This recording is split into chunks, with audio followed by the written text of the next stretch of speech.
Now with Dave Brown presents Road to the Paralympics. Co-host Alex Smyth sits down with para-athlete Mel Pemble, paracycler.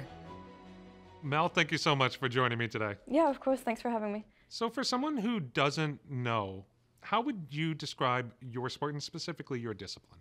Yeah, so I compete in paracycling. I specialize in track cycling, but I also race in the road. Track cycling is indoors in what's called a velodrome. It's on a wooden track. It's 250 meters long, and it's banked in the corners. So we have anywhere from 43 to 47 meters of incline in the corners. And then with track cycling, we have fixed gear bike and no brakes. Compared to the road cycling where we have shifting and brakes. So and then track cycling is very fast. It's fast paced. The races are a lot shorter than on the road. So and then because it's indoors, you can kind of see all the action at once. So it's a super fun and different way of viewing cycling.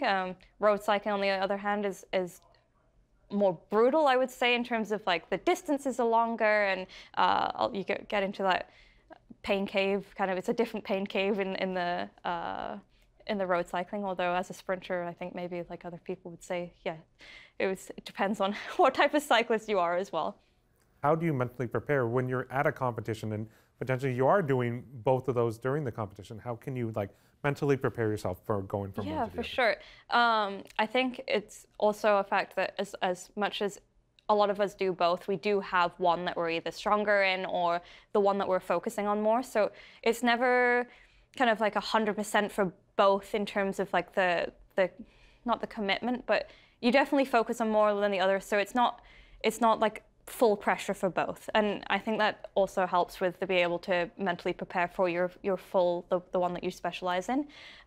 So yeah, I definitely feel a lot more pressure in the track events compared to some of my teammates who would be more of a road athlete, and when they go to World Cups, they're feeling it more than I am. And I think that also helps with the balance of the team, that it's not everybody's main event at the time.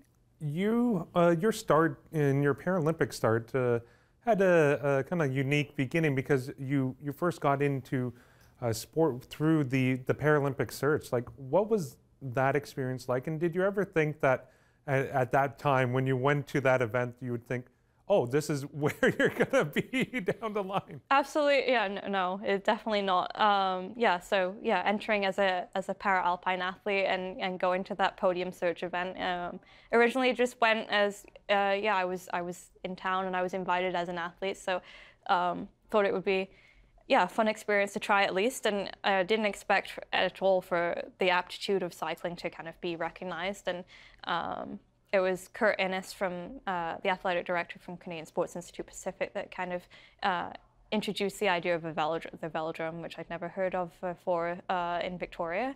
So I originally went as just to train in the summer to improve my fitness for the skiing, and was like, no, skiing is my one true love. That's what I'm going to stick with. Quickly found out that wasn't the case, and that I did enjoy it just as much. And kind of wanted to try doing both at the same time, which both schedules actually clashed rather spectacularly, given that it was a summer and winter sport, something I didn't really think was going to happen. So I did shelve cycling at this time. And as my time on the Alpine team kind of continued, I actually did think that it would never come back to cycling, and it was something that was going to be shelved forever. And then, so when 2020 hit and COVID hit, and kind of decided that the natural stopping point of Alpine had come to a close, but I was not done with my I didn't feel like I was done with my athletic journey. Came a bit of a quick joke that I made to my parents of, maybe I'll try that cycling thing again, and let's see how that goes. And something I think about often, about the life that I had planned for myself when I was 18, like an 18-year-old athlete and just making my first games, to where I am now is completely different. I thought I would have finished after Beijing Winter Olympics and kind of finished sport with that. So, and so grateful that I didn't stop at that point, and that I'm here now. It's a very weird thing to look back on one of those alternate realities of what could have happened if I had stopped and or even just continued skiing at that point, where I would be now. What lessons do you take from your time in alpine skiing that you apply or try to bring with you into the cycling side of things? Yeah, I was a very young athlete when I first joined the alpine team. I was 16 years old. I was the youngest on the team. I kind of feel like it was all the lessons that were not really around the skiing that I learned that I took to cycling, and it's made the cycling experience kind of more solid from the beginning, and made a kind of a stronger relationship with the coaches in that sense of knowing that I'm speaking up for what I need.